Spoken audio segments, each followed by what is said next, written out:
Salut din nou, bine ați revenit pe canalul nostru de YouTube. Astăzi vom face un clip în limba română la cererea subscriberii noștri în care vom discuta despre ce s-a întâmplat în istoria evoluției prețului Bitcoin și când este cel mai bun moment de a intra în piața cripto.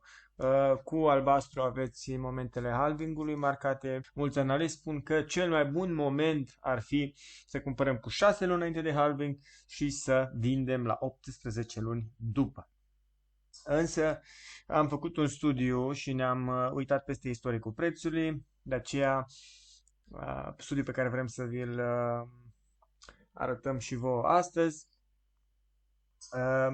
Într-adevăr, cu 6 luni înainte de halving e un moment bun, dar luând fiecare ciclu în parte, observăm, aici avem halving-ul, deci în primul ciclu aici avem halving-ul, 6 luni înainte, într-adevăr, 6 luni înaintea halving-ului, într-adevăr, este un moment bun de a cumpăra, dar este de fapt cel de-al doilea moment. Uitați aici în primul halving avem momentul de când BTC era la 5 dolari, dacă vă vine să credeți.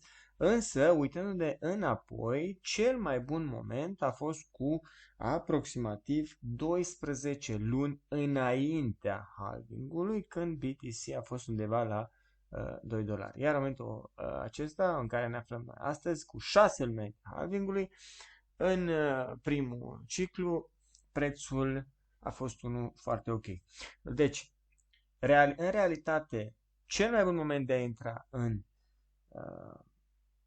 piață ar fi cu 12 luni înainte de preț. În primul ciclu avem cel mai bun moment a fost cu 12 luni înainte, însă și dacă intram la 6 luni, tot ar fi fost ok, pentru că de la 5 dolari a avut un pump până la 1100, acesta fiind vârful din primul ciclu. În al doilea ciclu avem aici halving-ul din 2016, cu 6 luni înainte, prețul era unul undeva în jur de 290 de dolari, dar cel mai bun moment ar fi fost din nou cu 18 luni de data asta înainte, dar dacă înaintea halvingului, însă perioada cea mai bună a fost aceasta, dacă uitați, între 18 și 12 luni, un an jumătate înaintea halvingului, de fapt ar fi bottom-ul, ca să zic așa, punctul cel mai de jos, unde ar fi fost ideal să intri în piață, prețul aflându-se în jur de 200 de dolari. Dar și dacă am fi cumpărat cu 6 luni înainte de halving, prețul ar fi fost totuși unul bun. Să zicem că acest termen de 6 luni înainte de halving este, să zicem, ultimul preț acceptabil, bun, pe care l-am putea prinde înainte de a intra în bull market. Deci ca și data trecută avem acest moment de 18-12 luni înainte de halving. Și de data aceasta intrăm în cel de-al treilea ciclu aici, în momentul halvingului, ne uităm înapoi cu 6 luni, prețul a fost unul de undeva la 6.000 de dolari, 6.500 de dolari, cel mai jos punct. Însă, exact ca și în ciclurile anterioare, avem cel mai low, să zic așa, low bottom s-a înregistrat la aproximativ 18 luni înaintea halvingului.